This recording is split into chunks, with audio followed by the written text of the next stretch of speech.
할렐루야. 아멘. 오늘은 여러분 무슨 날인지 아십니까?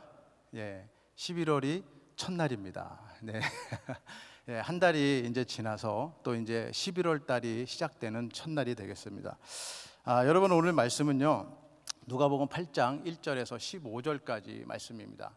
이 말씀을 크게 두 부분으로 먼저 내용을 좀 보면은 1절에서 3절은 이제 갈릴리에서 예수님께서 제자들이 사역을 하세요. 그럴 때 이제 그 예수님을 도와서 함께 도왔던 그 연인들의 이야기가 나옵니다. 그리고 4절에서 15절은 이제 예수님께서 계속해서 이제 씨 뿌리는 자의 비유를 통해 이제 하나님 나라, 즉 천국 복음에 대해서 이제 말씀을 선포하는 그런 말씀이 되겠어요. 먼저 예수님께서 갈릴리 지역 여러 도시를 다니며 계속해서 하나님의 나라, 또 천국 복음에 대해서 말씀을 전합니다. 그 중에는 12명의 제자들도 있었고 또 병 고침 받은 여자들도 있었다라고 기록하고 있어요. 그리고 7 귀신 들렸던 막달라 마리아, 또 요한나, 또 수산나 등 또 여러 여자들이 함께 동행하면서 그 예수님과 제자들의 사역을 섬기고 있었다라고 기록하고 있습니다. 누가복음 8장 2절에서 3절 한번 보겠습니다. 또한 악귀를 쫓아내심과 병고침을 받은 어떤 여자들, 곧 7 귀신이 나간 자 막달라인이라 하는 마리아와 또 헤롯의 청지기 구사의 아내 요한나와 또 수산나와 다른 여자와 함께하여 자기의 소유로 저희를 섬기더라. 그러니까 뭐예요? 예수님으로부터 치유받고 또 회복되고 또 은혜를 받은 사람들이 그 은혜에 감사함으로 그 예수님의 사역을 돕고 있었다는 것입니다. 여기서 악귀를 쫓아내심과라는 이 표현은요, 그동안 이 사탄으로 인해서 눌려 있었던 이 모든 것들이 한순간에 풀림으로 자유함을 얻는 그런 것을 의미합니다. 그러니까 이 자유는요, 완전한 자유인 줄로 믿습니다. 그러니까 하나님으로부터 이렇게 억눌림에서 자유함을 받고 또 은혜를 받았던 그 사람들이 바로 예수님의 사역을 함께 돕고 있었다라는 것을 우리가 볼 수 있어요. 여러분 보세요. 당시 여성들은요, 정말 사회적으로 또 인격적으로 정말 대우를 받지 못했던 그런 여인들이었습니다. 그리고 소외되는 사람들이었어요. 그런 사람들이 예수님으로부터 은혜를 받으니까 예수님의 사역을 전적으로 돕는 모습을 우리가 볼 수 있는 것입니다. 사실은 이들의 삶을 보면은요, 정말 상상하기 어려울 정도로 정말 힘든 삶이 아니었나라는 것을 생각해 봅니다. 그러니까 한마디로 얘기하면은 소망이 없는 삶을 살았던 거예요. 그러다 보니 영적으로나 육적으로 얼마나 많이 힘들었겠냐라는 것이죠. 그래서 잘 사는 사람들이나 또 부자나 또 가난한 사람들이나 할 것 없이 이들의 삶은 정말 억눌림의 삶이 되었다라는 겁니다. 그런 삶에서 예수님을 만남으로 영육간에 회복되고 큰 은혜를 받았던 것 같습니다. 한마디로 표현하자면 소망 없는 삶에서 바로 하나님 나라에 대한 소망을 가진 자, 그런 인생으로 바뀐 줄로 믿습니다. 그래서 예수님의 공생애를 이렇게 우리가 살펴보면은 은혜에 감사해서 헌신하는 사람들을 우리가 많이 볼 수 있어요. 그래서 예수님의 사역을 돕고 그 예수님과 함께 그 사역들을 섬기면서 나가는 분들이 있는 것을 볼 수가 있습니다. 여기서 섬기더라라는 이 말씀의 의미는 외부의 강압이나 또 노예로서의 어떠한 의무적으로 하는 섬김이 아니라 정말 내 마음에서 자발적으로 넘쳐나온 그런 희생적인 그런 섬김인 줄로 믿습니다. 정말 예수님의 사역에서도 이런 은혜 받은 사람들이 늘 함께 했던 것처럼 우리 교회도 마찬가지죠. 늘 사역 가운데 이 은혜 받은 사람들이 함께 하는 거예요. 그래서 그 은혜 받으신 분들이 주님 사역도 하고 주님의 나라도 확장되게 하는 줄로 믿습니다. 그래서 아마 예수님께서도 이들의 섬김으로 인해서 그 사역을 하는 데 있어서 아마 큰 힘이 되었던 것 같습니다. 당시 수많은 사람들이 다 예수님께 몰려왔다라고 성경은 말씀하고 있어요. 누가복음 6장 17절 한번 보겠습니다.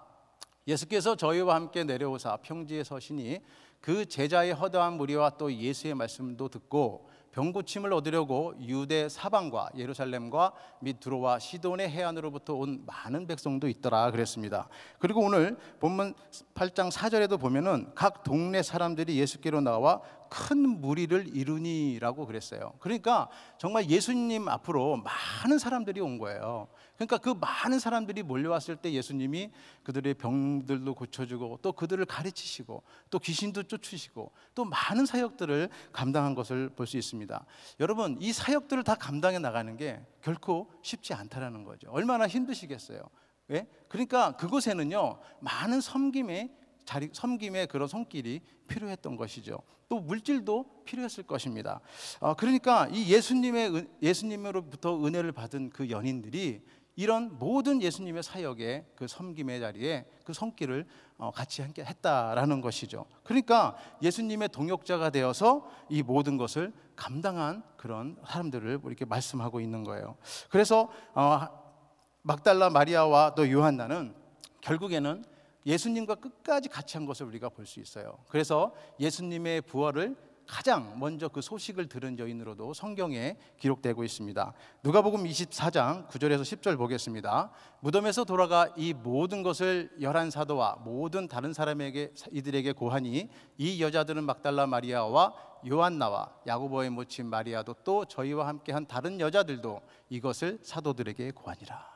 그러니까 이들은요, 한순간에만 같이 예수님과 같이 있었던 것이 아니라 끝까지 예수님께서 이 땅에 오셔서 모든 사역을 다 마치시고 부활하는 그 순간까지 또 같이 있은 줄로 믿습니다. 그러니까 은혜 받으면은 이렇게 예수님을 떠날 수 없는 거예요. 은혜 받은 감격으로 예수님을 떠날 수 없는 것입니다. 끝까지 이런 은혜가 충만히 넘쳐서 주님의 사역을 감당하는 저와 여러분 되시기를 예수 이름으로 축원드립니다. 그래서 이들의 섬김은 단순한 물질의 섬김이 아니라 정말 자발적으로 또 희생적으로 정말 생명을 들여서 섬기는 그런 섬김이다라는 것이죠. 우리 한번 적용해 보기를 원합니다. 내가 오늘 하나님의 나라와 또 복음 선포를 위해서 섬겨야 될 것은 무엇입니까? 한번 적용해 보시고 묵상하는 시간 되시기 바랍니다. 두 번째 부분은 이제 예수님께서 씨 뿌리는 자의 비유를 통해서 이제 계속해서 하나님 나라를 선포하는 그 복음을 선포하는 그런 내용들이에요. 예수님 사역을 볼 때 예수님께서는 늘 말씀을 전할 때마다 비유를 들어서 말씀하시는 것을 볼 수 있습니다. 여러분, 왜 이렇게 예수님께서 비유를 들어서 설명하실까요? 우리가 한번 생각해 보기 원하는데 그 이유가 뭐냐면은 첫째는 바로 이 비유를 통해서 예수님이 말씀하시는 것을 잘 이해할 수 있도록 하기 위해서예요. 우리도 어떤 말을 들으면은 그 비유를 통해서 우리가 더 쉽게 이해하고 또 받아들일 수 있지 않습니까? 그래서 예수님은 비유를 통해서 얘기하는 겁니다. 그런데 두 번째가 있는데 두 번째는 뭐냐면 예수님을 잡으려는 그런 무리들이 있었어요, 당시에.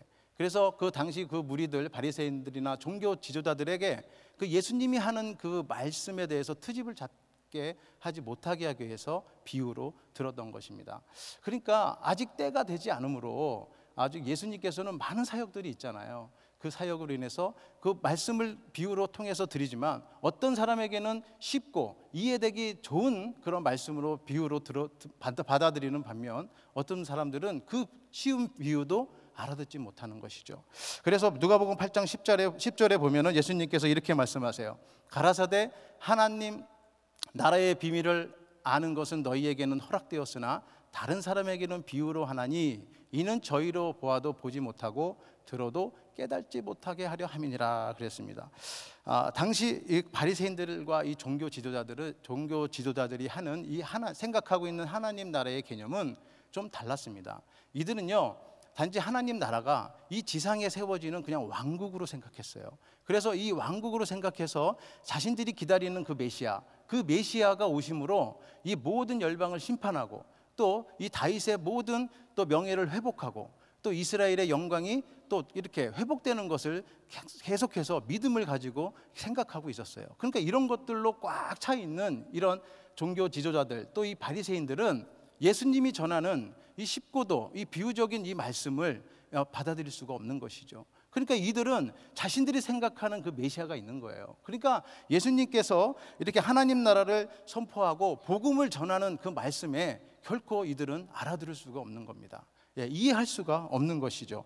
결국 이들은 바로 예수님을 그 당시에 예수님을 메시아, 구원자로 인정하지 않는 것이죠. 여러분, 이 우리 예수님은 만왕의 왕이시고 온 인류를 위해서 또 통치자로 오신 하나님이신 줄로 믿습니다. 예, 오늘 본문에도 보면은 예수님께서는 씨 뿌리는 자의 비유를 들으면서 말씀을 전하세요. 그러면서 팔레스타인 지역에서 행해졌던 이 농사법을 비유로 합니다. 여러분, 당시 팔레스타인 농사법을 보면은 대략 태양력으로 한 10월에서 11월에 보면은 늦은 비가 내려요. 이른 비가 내립니다. 이때 바로 이른 비가 내릴 때 이제 밭에 씨를 뿌리거든요. 근데 우리가 생각하는 그 씨 뿌리는 거하고는 조금 방식이 달라요.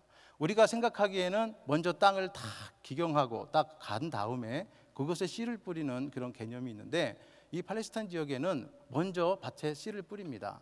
그리고 씨를 뿌리고 그 씨 뿌린 곳을 밭을 이렇게 가는, 기경하는 그런 모습이에요. 그래서 이 농부 밭에 씨를 뿌릴 때 먼저 밭에 씨를 뿌리고 밭을 일군다라는 것이죠. 다시 말하면 이 말씀은 무슨 얘기냐?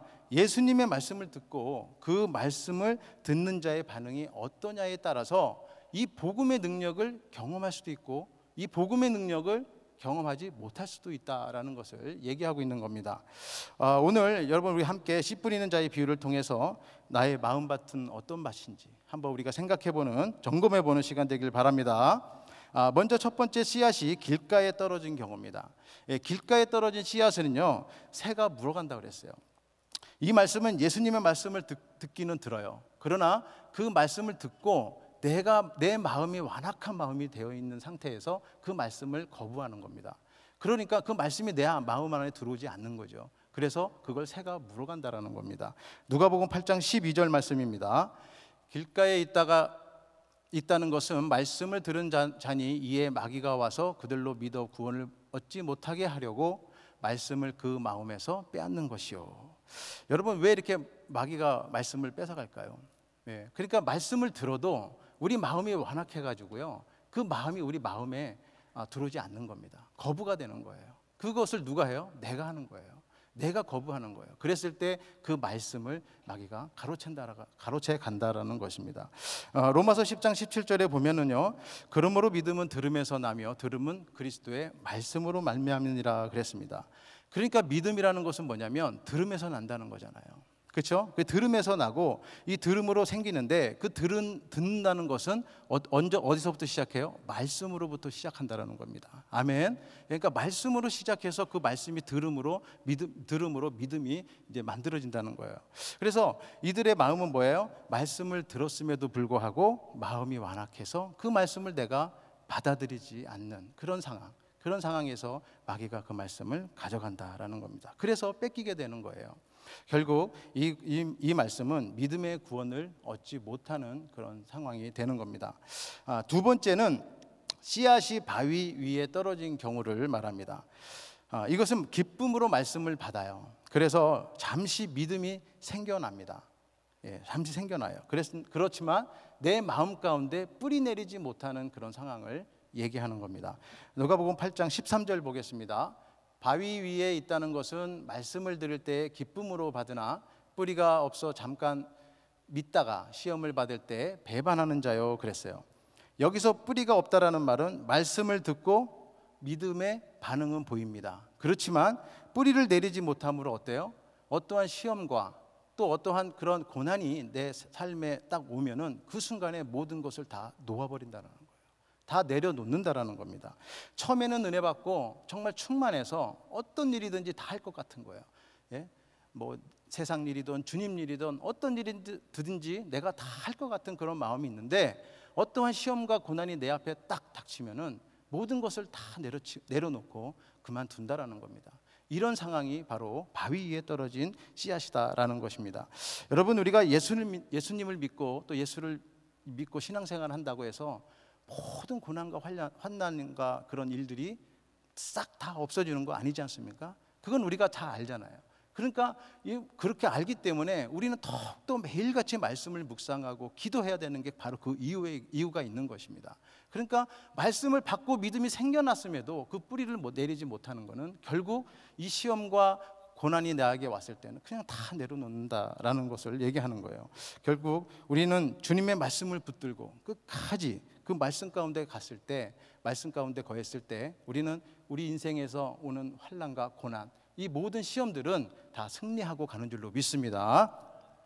세 번째는 씨앗이 가시떨기 속에 떨어지는 경우를 말해요. 이것은 이제 기운이 막혔다라고 얘기합니다. 이 말씀은 뭐냐면요, 하나님의 말씀을 듣기는 하지만 계속해서 내 마음은 어디로 가 있어요? 세상에 가 있는 거예요. 세상에. 그러니까 내 마음은 말씀을 듣고 내 그 이해는 가요. 그런데 그 마음은 세상에 가 있는 거예요. 왜냐? 내 마음은요, 선하고 착하고 온유해요. 이미 말씀을 받을 수 있는 준비가 돼 있다라는 거예요. 그래서 말씀이 오면은 그 말씀을 받습니다. 그러나 내 마음에는, 내 마음의 중심은 어디가 있냐? 세상에 여전히 가 있다라는 거예요. 그래서 예를 들어서 마태복음 19장이나 18장, 누가복음 18장에 보면은 이제 부자 청년 이야기가 나오지 않습니까? 예수님, 선생이요, 영생을 얻으려면 어떻게 합니까? 그러니까 예수님이 뭐라 그래요? 너의 재산을 다 팔아서 가난한 자에게 나눠주고 나를 따르라, 이렇게 얘기합니다. 그랬을 때 이 부자 간원, 이 부자 청년이 근심하여 떠나니라 그랬어요. 그러니까 이 사람은요, 착한 사람이었어요. 정말 자기가 하나님의 말씀대로 다 지킬 거 지키고 다 이렇게 이루는 그런 사람이었습니다. 그리고 부자였어요. 그래서 예수님의 말씀을 듣고 그 말씀이 내 마음에 이렇게 받아들여진 거예요.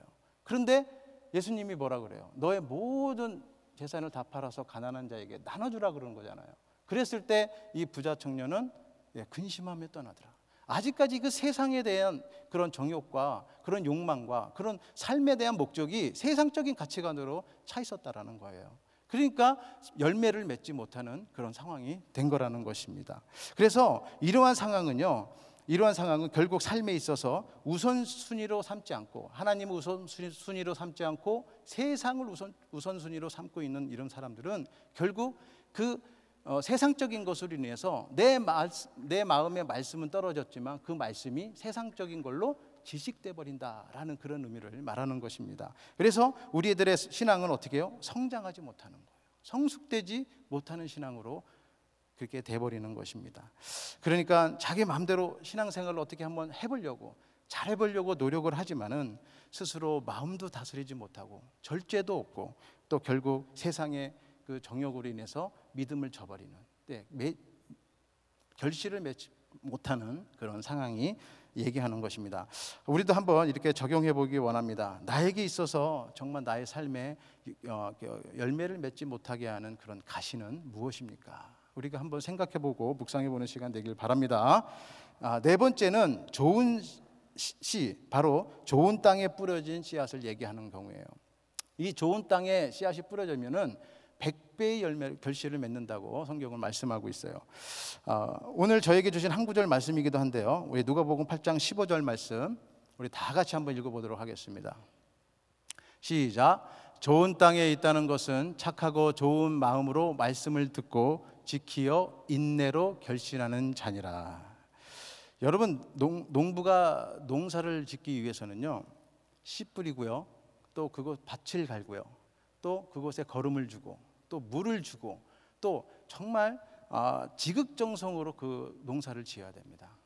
그렇죠? 그래야 열매를 맺지 않겠습니까? 그런 마음으로 농부는 농사를 져요. 왜 그렇게 져요? 목적이 있기 때문에 그렇습니다. 그래서 농부는요, 농사를 질 때 분명한 목적이 있어요. 이 결실을 많이 맺고 이것을 수확할 것을 목적을 가지고 농사를 지게 됩니다. 그래서 농부가 농사를 질 때는 어려운 일들을 많이 당하게 돼요. 왜냐하면 긴 시간을 우리가 이걸 가꾸고 운영해야 되기 때문에 정말 쉽지 않은 일들이 많이 오는 것이죠. 그래서 농부는요, 어떠한 어려움과 환난과 또 힘든 일이 온다 할지라도 절대로 포기하는 법이 없습니다. 그래서 이 농부는 자기가 그렇게 정성 들여서 농사를 짓지만 어떠한 어려움과 힘든 일이 올 때도 포기하지 않고 끝까지 극복해 나가는 것을 볼 수 있어요. 사실은 이 농사를 짓는다는 건 정말 어렵습니다. 왜냐하면 내가 감당할 수 없는 일들이 사실은 많이 오거든요. 여러분 생각해 보세요. 이 자연재해라는 그것은 사실 농부가 감당할 수 있는 영역이 아닙니다. 어떻게 할 수 있는 부분이 아니잖아요. 비가 많이 와서 이 밭이 잠긴다든지, 아니면은 날씨 기후 변화로 인해서 갑자기 뭐 언다든지, 뭐 여러 가지 상황들이 변수되기 때문에 이런 상황은 농부가 어떻게 할 수 있는 영역이 아니라는 것이죠. 그러나 그럼에도 불구하고 이 농부는 계속해서 가꾸고 또 그것을 다시 세우고 회복시켜서 끝까지 열매를 맺고 또 수확을 맺는 것을 우리는 볼 수 있어요. 이것이 바로 농부가 농사를 짓는 목적인 것입니다. 그래서 농부처럼 목적이 이렇게 분명한 사람들은요, 절대 포기라는 게 없어요. 그러니까 우리들의 신앙생활도 마찬가지죠. 우리가 신앙생활하면서 삶의 목적을 말한다면은 우리 하나님 뜻에 합당한 열매를 맺는 삶인 줄로 믿습니다. 그래서 그 삶에 합당한 열매, 하나님 뜻에 합당한 삶의 열매를 맺었을 때 우리는 하나님 앞에 영광을 올려드리는 거예요. 그것이 우리의 삶의 목적이 돼야 되는 것입니다. 자, 그렇다면 하나님 뜻에 합당한 열매를 맺는 삶을 살려면 어떻게 되느냐? 우리가 오늘 두 가지를 한번 알기를 원합니다. 첫째는 우리들 마음이 착하고 좋은 마음이 될 수 있도록 먼저 기경이 돼야 된다는 거예요. 우리 마음이 하나님 말씀이 씨가 뿌려졌을 때 그 말씀에 따라 기경이 일어나야 된다는 거예요. 오늘 본문 15절 말씀 보면은 좋은 땅을 착하고 좋은 마음이라고 이렇게 말씀하고 있습니다. 여기서 좋은이라는 것은 헬라어로 아가데라고 해요. 이 말씀은 뭐냐면 바로 선하고 유익한 것을 위해 필요한 것들을 포기할 수 있는 상태. 그러니까 선하고 유익한 것을 위해서 내가 불필요한 것들에 대해서 그냥 포기할 수 있는 그런 상태, 그런 상태를 좋은이라고 표현을 하고 있는 것입니다. 그러니까 우리들 마음에는 늘 내가 하기 원하는 게 많잖아요. 예? 내가 원하는 게 많잖아요. 이것도 하고 싶고 저것도 하고 싶고 이것도 갖고 싶고 이것도 가고 싶고, 그러니까 모든 걸 내가 다 하고 싶잖아요. 그렇지 않습니까? 그런 마음으로 우리가 꽉 차 있다는 거예요. 그러니까 불필요한 내 마음에 있는 것들을 좀 버릴 줄 알아야 되는 거예요. 예, 정리할 줄 알아야 되는 거예요. 이런 마음이 돼야 된다는 것입니다. 이렇게 많은 것들 우리 마음이 꽉 차 있으면 어떻게 그 하나님의 말씀이 떨어졌을 때 내 마음에 뿌리를 내릴 수 있겠냐라는 거예요. 그 말씀이 오면은 그 모든 것들을 기경이 일어나서 그 내 마음에 정말 불필요한 것들을 다 정리해야 되는 줄로 믿습니다. 여러분, 제가 한번 질문 한번 할게요. 여러분, 옷을 사실 때 입는 옷 있잖아요. 옷 살 때 입으려고 삽니까? 쌓아두려고 삽니까? 예, 어리석은 질문이라고 생각하실 줄 알았습니다. 저도 옷을 살 때는 입으려고 사요. 절대로 쌓아두려고 생각지 않습니다. 그런데 집에 가면은 쌓여 있어요. 예, 그래서 옷은 입으려고 사는 겁니다. 그래서 쌓아두면 안 돼요. 불필요한 것들은 다 정리하시고 내 마음을 하나님의 말씀으로 기경해서 그 말씀이 뿌리 내릴 수 있도록 충만하게 되시길 예수 이름으로 축원합니다. 그래서 두 번째는 우리가 알아야 될 것은 말씀을 붙들고 우리가 성숙될 때까지 버티는 힘을 가져야 돼요. 버티는 힘. 여러분, 이 버티는 힘이 좀 있어야 됩니다. 우리가 신앙생활하면서 이 버티는 힘이 없으면은 그냥 쓰러져요. 예, 저 안 쓰러질라 그래도 쓰러집니다. 그러니까 버티는 힘을 어떻게 받느냐? 바로 우리 15절 하반절에 보면은 말씀을 듣고 지키어 인내로 결신하는 자니라 그랬어요. 예, 어떻게 버티는지 오늘 잘 들으시기 바랍니다. 여기서 인내라고 하는 얘기는요, 헬라어로 히포모네라는 말이에요. 예, 이 말은 어디서 왔냐면은 히포메노라는 말에서 유래한 말입니다. 이 말씀의 뜻이 뭐냐면요, 무엇 아래에 머무르면서 버티다라는 그런 뜻이 있어요. 예, 그러니까 어느 무엇의 아래에서 버티면은 그 버티는 힘이 나온다는 거예요. 버틸 수 있다라는 거예요. 근데 그 어디 아래서 버텨야 되겠습니까? 예, 말씀 안에서 버티는 줄로 믿습니다. 그러니까 우리가 신앙생활하면서 때로는 힘들고 어려운 일이 있잖아요. 그런 일이 우리들에게 오잖아요. 시험도 오잖아요. 그랬을 때 앞으로의 소망을 바라고 지금 자기 자리를 지킬 수 있는 힘을 내가 길러야 된다는 거예요. 그 힘을 가져야 된다는 겁니다. 이게 버틸 수 있는 힘이라는 것이죠. 다시 말해서 말씀 아래에 머무르면서 버틸 수 있는 마음의 힘을 가져야 되는 줄로 믿습니다. 이것이 바로 인내의 의미예요. 근데 어떤 분들은 이 인내가 마냥 기다리고 참고 기다리는 것이 인내라고 생각해요. 그렇지 않습니다. 여러분, 참고 기다리는 거는 지루해요. 그렇지 않습니까? 얼마나 지루한지 모릅니다. 이 참고 기다리시는 분들은 지루함에 늘 궁금해요, 내 마음에. 그래서 신앙생활하면서 늘 질문을 스스로 갖고 있는 거예요. 언제까지 기다려야 되지? 이 정도면 된 것 같은데, 이 정도면 좀 된 것 같은데 언제까지 기다려? 그러면서 하나님께 질문을 던지기 시작하죠. 하나님, 언제까지 기다려야 됩니까? 하나님, 이쯤이면 되지 않았습니까? 이렇게 되는 겁니다. 제가 이제 전도사로 이제 사역을 이제 다른 곳에서 한 4년 사역을 한 곳이 있었는데, 저도 이렇게 버티는 시간이 있었어요. 정말 제가 한 4년을 전도사로 사역을 하는데 한 2년 반 정도는 정말 열심히 사역을 했습니다. 근데 나머지 기간은 정말 제가 원치도 않게 정말 어려운 상황들이 교회에 일어났어요. 그래서 저는 사실 많이 그만두고 싶었어요, 속마음으로. 그리고 주변에서도 많이 그만두기를 바랬습니다. 그런데 어떤 분이, 또 저의 멘토 되시는 분이 한 분 계신데, 그분이 예배를 지키라는 거예요. 예배를. 예배, 그러니까 전도사님이 나오면 예배 드릴 사람이 없으니까 그나마 예배를 지켜야 되는 거 아니냐라는 거예요. 그래서 제가 그 말씀을 듣고 예배를 지키기 시작했어요. 순종하는 마음으로 그 예배를 지키는데 그 기간이 너무 오래 걸리는 거예요.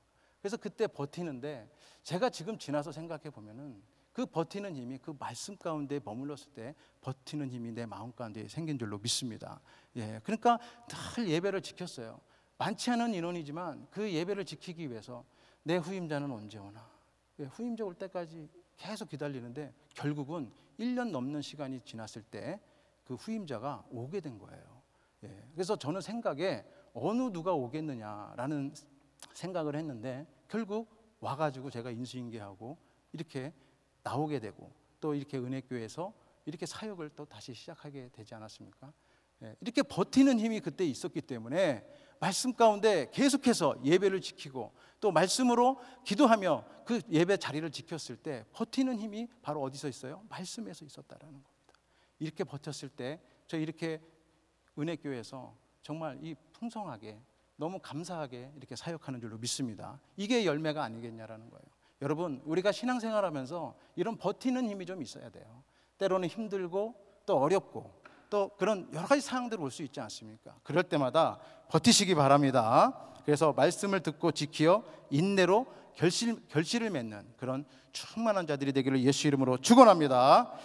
사랑하는 성도 여러분, 결국 우리의 마음을 좋은 마음으로 기경시키고 정말 이 말씀으로부터 힘을 얻어서 버틸 수 있다면은, 버티고 우리의 마음을 지켜나갈 때 결국에는 마치 농부처럼 정말 결국에는 우리는 100배의 결실을 얻게 되는 거예요. 여러분, 이 풍성한 이 100배의 결실이라는 것은 언리미티드를 얘기합니다. 언리미티드. 상상할 수도 없는 큰 열매. 이렇게 오늘 누가는 표현하고 있는 거예요. 우리 또한 주님의 뜻에 합당한 열매를 맺는 삶으로 이러한 풍성한 100배의 결실을 맺는 저와 여러분 되시기를 예수 이름으로 축원합니다. 우리 마지막으로 누가복음 8장 8절을 다 같이 한번 읽고 끝내겠습니다. 시작. 더러는 좋은 땅에 떨어짐에 나서 100배의 결실을 하였느니라. 이 말씀을 하시고 외치시되 들을 귀 있는 자는 들을지어다. 아멘. 기도하겠습니다. 사랑의 하나님, 감사합니다. 하나님, 우리가 신앙생활하면서 정말 우리들의 마음이 말씀을 받는 그런 좋은 밭으로 아버지 하나님 늘 기경되게 하시고, 또 말씀으로 정말 힘을 얻어 늘 버팀으로 끝까지 주님께서 주시는 풍성한 열매를 맺는 귀한 삶 살 수 있도록 인도하여 주시옵소서. 오늘도 승리하는 삶을 살기를 원하며 살아계신 예수님의 이름으로 기도드렸사옵나이다. 아멘. 우리 말씀 생각하시면서 내게 허락하신 시련을 통해 찬양합니다.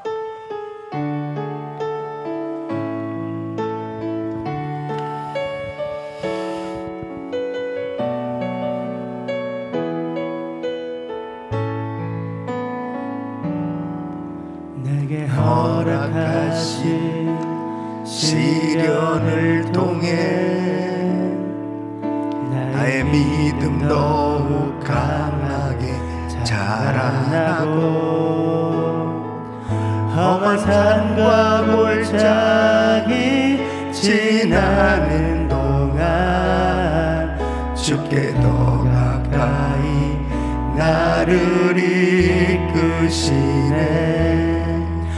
내가 겪는 시험이 어렵고 힘겨워도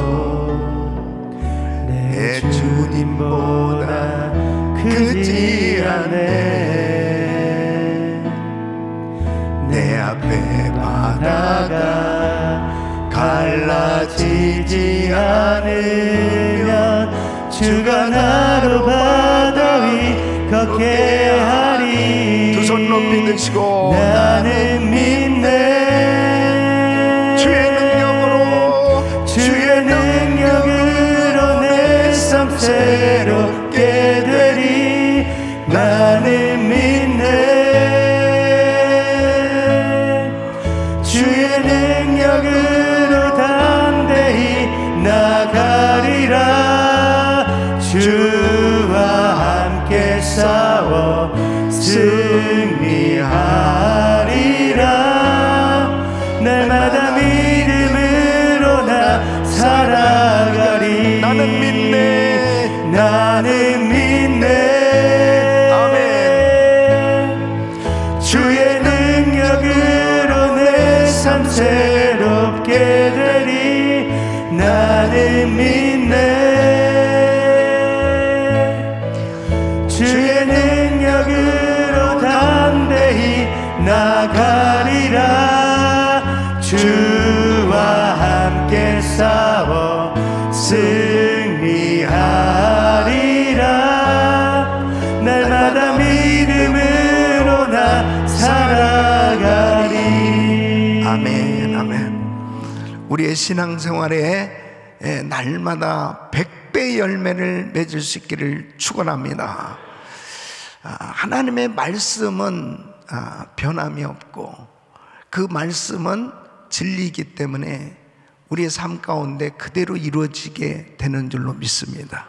그런데 그 말씀이 나의 삶에 100배의 열매를 맺는데 가장 중요한 영향을 끼치는 면이 바로 내 마음밭이라는 거죠. 똑같은 말씀을 듣는데 어떤 사람은 이렇게 30배, 60배, 100배 열매를 맺는 그런 신앙생활을 하는데 어떤 사람은 전혀 그 말씀이 삶 가운데 열매를 맺지 못하는 그 이유가 바로 마음밭에 있다는 걸 오늘 교훈해 주고 있습니다.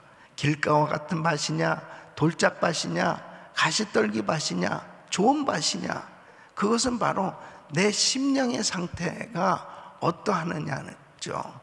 그래서 예배를 드릴 때, 또 우리 말씀 큐티할 때, 이렇게 말씀을 들을 때 이렇게 찬양팀이 찬양도 하고 또 사회하는 목사님이 또 통성기도를 인도하고 이런 모든 과정들이 뭐냐면 마음밭을 옥토로 만들기 위함이에요. 자꾸 쓸데없는 생각, 잡생각, 그리고 마음의 근심, 걱정, 염려, 그리고 계속해서 사단은 말씀을 듣지 못하면 계속 방해하죠. 그 짧은 30분 그 설교를 듣고 그 1시간 예배를 드리는데도 얼마나 치열한 영적 전투가 벌어지는지 모릅니다. 이 말씀을 빼앗기지 않도록, 그리고 정말 이 심령이 계속해서 하나님의 말씀을 받을 수 있는 좋은 밭을 만들 수 있기를 축원합니다. 그래서 하나님 앞에 정말 우리 심령을 계속 기경시켜야 됩니다. 끊임없이 옥토를 만들어야 됩니다.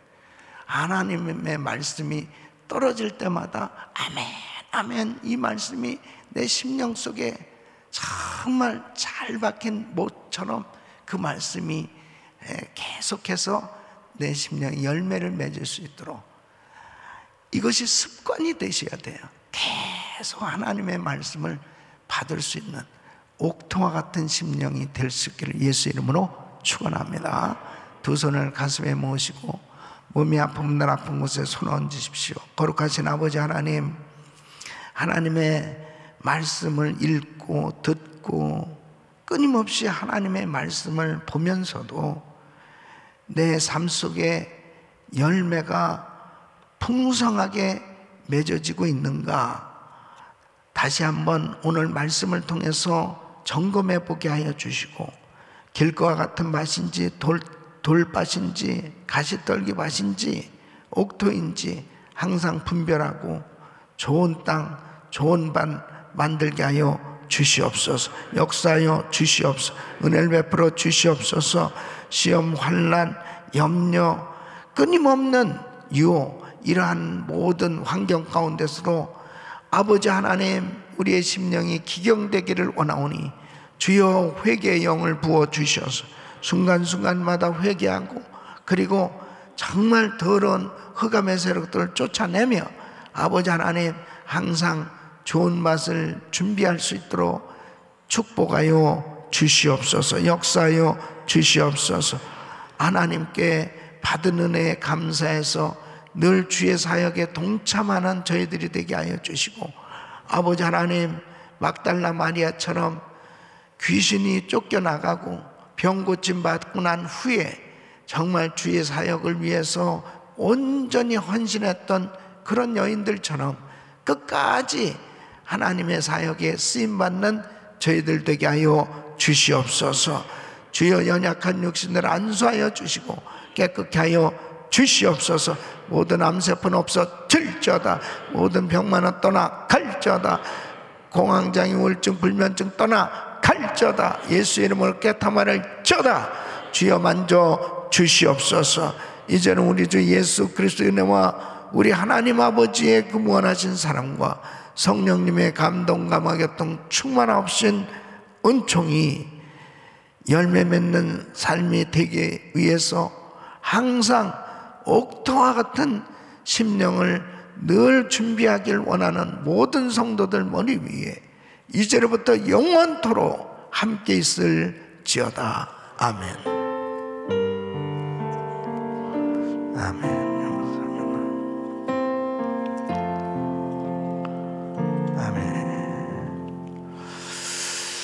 오늘 이제 11월 1일입니다. 여러분 꼭 이 그레이스 타임 다 준비하시고 정말 작정하고 또 이 11월 1일부터 또 큐티 열심히 하는 거예요. 오늘 이제 그레이스 타임 기도 범위는 담임 목사님 가정과 사역을 위해서 기도해 주시길 부탁드리고요.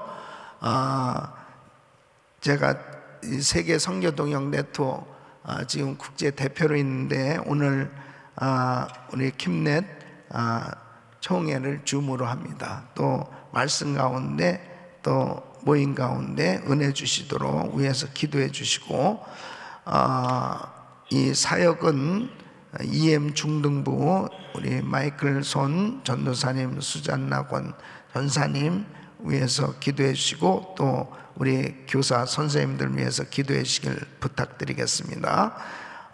그리고 한 분의 선교사님 가정은 윤영로, 윤미나 선교사님 가정 케냐입니다. 귀한 선교사님 가정 위해서 사역 위해서 기도해 주시고, 이스라엘과 또 우크라이나 땅 전쟁이 하루속히 종식될 수 있도록 위해서 기도해 주시길 바라며 우리 단기 선교팀들 위해서 기도해 주시고요. 자, 우리 주여 부르짖고 기도합니다. 주여, 주여, 주여. 걸어가시고 존귀하신 아버지 하나님 감사합니다. 하나님 사랑합니다. 아버지 하나님 오늘도 귀한 말씀 주셔서 감사합니다.